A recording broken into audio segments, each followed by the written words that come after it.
Audio Jungle.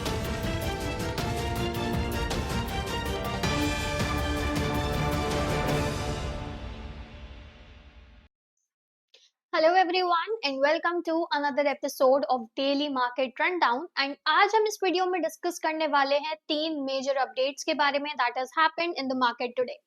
आज सबसे पहले हम बात करेंगे एक मेजर न्यूज के बारे में जहां पर एमसीएक्स और एनएसई ने जो एक्स्ट्रा मार्जिन्स थे, एडिशनल मार्जिन्स थे, उनको विड्रॉ कर लिया है गोल्ड और सिल्वर के फ्यूचर्स पर से। पर क्या क्यों ये स्टेप लिया गया था और अब क्यों ये रिमूव हुआ है एंड फर्दर इससे कैसे बेनिफिट हो सकता है, उसके बारे में हम डिस्कस करेंगे।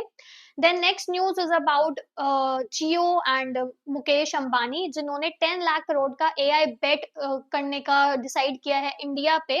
तो उसका क्या फर्दर इम्पैक्ट आएगा वो देखेंगे। And next we have and lastly we have the news of NCC, जो कि आज 10% तक गिरा एंड देन 10% रिबाउंड भी स्टॉक में देखने को मिला। तो इन टोटल लॉसेस नहीं हुए इतने मेजर, बट जो 10% स्टॉक गिरा था वो इस न्यूज की वजह से गिरा था कि 2 साल तक का एनएचएआई डिबारमेंट हुआ है। तो उससे लॉन्ग टर्म ग्रोथ पे कुछ इम्पैक्ट आएगा या नहीं, या फिर फर्दर इम्पैक्ट नहीं आएगा, ये मार्केट ने बाद में रियलाइज किया, जिसकी वजह से एक रीबाउंड हमें देखने को मिला। तो उसके बारे में डिटेल में हम डिस्कस करेंगे।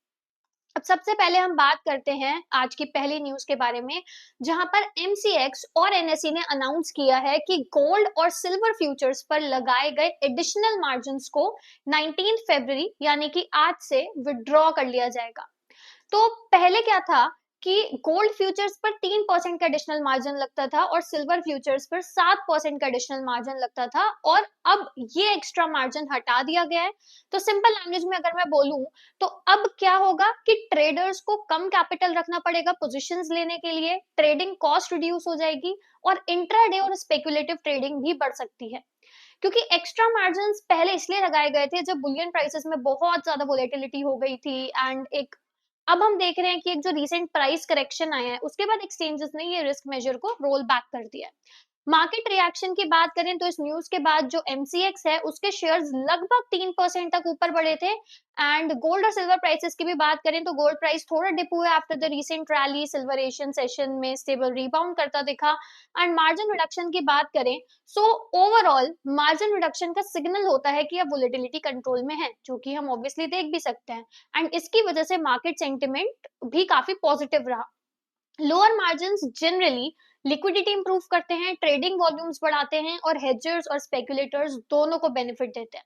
तो अगर बुलियन प्राइस स्टेबल रहता है तो फ्यूचर मार्केट में पार्टिसिपेशन ऑब्वियसली बढ़ सकता है। शॉर्ट टर्म में देखें तो ट्रेडिंग वॉल्यूम्स इंक्रीज होने का काफी ज्यादा चांस है, जो कि एक्सचेंजेस के लिए बहुत पॉजिटिव भी हो सकता है। अब बात करते हैं आज की सेकंड न्यूज के बारे में, जहां पर मुकेश अंबानी, जो कि चेयरमैन है एंड एमडी है रिलायंस इंडस्ट्रीज के, उन्होंने एक बहुत बड़ी अनाउंसमेंट करी है कि वो नियरली 10 लाख करोड़ का इन्वेस्टमेंट करेंगे artificial intelligence that is AI में आगे आने वाले 7 सालों के लिए। अब ओवरऑल देखें तो ये जो इन्वेस्टमेंट की जाएगी ये जियो प्लेटफॉर्म रिलायंस के साथ मिलकर करेगा और शुरुआत इसी साल से होगी। एंड मुकेश अंबानी ने ये भी बोला है कि इंडिया रेंट इंटेलिजेंस अफोर्ड नहीं कर सकता। मतलब कि जैसे जियो ने मोबाइल डेटा को सस्ता और एक्सेसिबल बनाया था, वैसे ही अब कंपनी का गोल ये है कि इंडिया को एक सॉवरेन एआई इंफ्रा बनाया जाए, कंप्यूट की कॉस्ट कम हो, एआई को हर क्लाइंट और बिजनेस के लिए अफोर्डेबल बनाया जाए। एंड उन्होंने ये भी अनाउंस किया कि जियो इंटेलिजेंस इंडिया भर में gigawatt scale AI data centres बनाएगा। एंड इंफ्रास्ट्रक्चर डिटेल्स की अगर मैं बात करूं तो जामनगर में कंस्ट्रक्शन ऑलरेडी शुरू हो चुका है। सेकेंड हाफ ऑफ 2026 तक 120 मेगावाट से ज्यादा की कैपेसिटी ऑनलाइन आ जाएगी और क्लियर रोड मैप है गीगावाट स्केल एआई इंफ्रा का। फोकस क्लियर है कि कंप्यूट पावर इंडिया के अंदर ही बिल्ड करनी है, और इससे ये होगा कि एक तो लॉन्ग टर्म टेक इंडिपेंडेंस हो जाएगी इंडिया के पास, इंडिया रिलायंट हो जाएगा। एंड अंबानी के अकॉर्डिंग एआई एक सुपर अबंडेंस का एरा ला सकता है एंड दुनिया का एक फॉक पर खड़ी है अभी, या तो एआई स्कैर या महंगा होगा या फिर अफोर्डेबल और एक्सेसिबल। तो जियो का यही एम है कि इंटेलिजेंस को डेमोक्रेटाइज किया जाए, बिल्कुल वैसे ही जैसे कि इंटरनेट डेटा के साथ उन्होंने किया था। एंड उन्होंने ये भी एम्फेसिस डाला है कि ये कोई स्पेक्युलेटिव इन्वेस्टमेंट नहीं है, ये patient discipline nation building capital है। ये 10 लाख करोड़ का कमिटमेंट ये इंडिया की हिस्ट्री का एक सबसे बड़ा एआई इन्वेस्टमेंट प्लेजेस में से एक होगा। एंड अभी रिसेंटली हम काफी ज्यादा एआई न्यूज देख भी रहे हैं। हमने लास्टली भी अपने वीडियो में 3 न्यूज कवर करी थी AI related, and daily we are covering the news in our proposals also. And ये सब इसलिए बिकॉज अभी इंडिया एआई समिट भी चल रहा है, तो डेली कोई ना कोई न्यूज आ रही है कि एआई में इन्वेस्टमेंट्स हो रही हैं, तो मेजरली फोकस अभी एआई की तरफ काफी ज्यादा देखने को मिल रहा है। And now let's move for our last news for today, जहां पर हम देख सकते हैं कि एनसीसी के शेयर्स आज काफी ज्यादा गिरे, नियरली 10% तक, जब कंपनी ने ये डिस्क्लोज किया कि उसकी जो स्टेप डाउन सब्सिडरी है ओबी इंफ्रास्ट्रक्चर लिमिटेड, उसको 2 साल के लिए national highway authority of India यानी कि एनएचएआई में पार्टिसिपेट करने से डीबार कर दिया गया है। लेकिन अब इनिशियल पैनिक सेलिंग हुई इस न्यूज के बाद, बट उसके बाद स्टॉक में एक स्ट्रॉन्ग रिकवरी आई। डे के लो को टच करने के बाद स्टॉक वापस रिकवर किया। अब ये इशू एक हाईवे प्रोजेक्ट से रिलेटेड है जो कि ओबी इंफ्रा ने उत्तर प्रदेश में एग्जीक्यूट किया था। उसने ओरई भोंगपुर सेक्शन NH25 NH2 किया था एंड बीओटी एनुअली बेसिस पर एग्जीक्यूट हुआ था। कंपनी के according project delays land handover delay की वजह से हुआ, एनएचएआई की तरफ से एलिज ब्रीचेस भी हुए, ओपीआईएल ने आर्बिट्रेशन इनिशिएट किया और नवंबर में फेवरेबल अवार्ड मिला। लेकिन एनएचआई ने इस अवार्ड को दिल्ली कोर्ट में चैलेंज करा। मैटर अभी भी पेंडिंग है। एनसीसी का ये कहना है कि डिपार्टमेंट आर्बिट्रेशन प्रोसीडिंग्स के दौरान और बिना प्रॉपर हियरिंग के इशू किया गया था।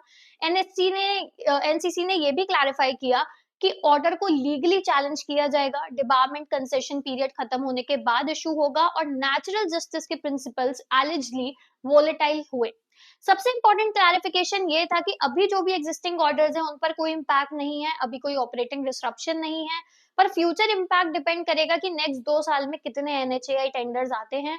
मार्केट रिएक्शन की बात करें तो स्टॉक पहले पूरा 10% गिरा, बाद में एक रिकवरी आई। पिछले 1 साल की बात करें तो ऑलरेडी स्टॉक 24% डाउन है।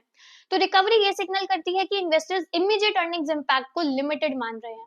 शॉर्ट टर्म में अगर हम देखें तो ये जो 2 साल के एनएचआई प्रोजेक्ट के लिए अब ये बिड नहीं कर पाएगी इसकी एक सब्सिडरी, तो उससे ऑर्डर इनफ्लो विजिबिलिटी पर एक टेम्परेरी प्रेशर आ सकता है। लॉन्ग टर्म में देखें तो आर्बिट्रेशन का फाइनल लीगल आउटकम क्या होता है उसको देखना पड़ेगा, एंड दूसरे गवर्नमेंट या प्राइवेट एजेंसी से प्रोजेक्ट विंस कैसे रहते हैं, ऑर्डर बुक को कैसे कंपनी डाइवर्सिफाई करती है। बट फिलहाल इम्पैक्ट ज्यादा सेंटिमेंट ड्रिवन है, अर्निंग्स ड्रिवन नहीं है। अब these were all the 5 news we needed to cover in today's video. तो आज की इस वीडियो में हमने इन 3 न्यूज के बारे में मेजरली डिस्कस किया। अगर आपको ये ब्रेकडाउन इन्फॉर्मेटिव लगा हो so do like share and subscribe to our channel ताकि आप कोई भी इंपॉर्टेंट मार्केट अपडेट को मिस ना करें। मिलते हैं नेक्स्ट वीडियो में। Until then stay informed, stay rational and invest wisely.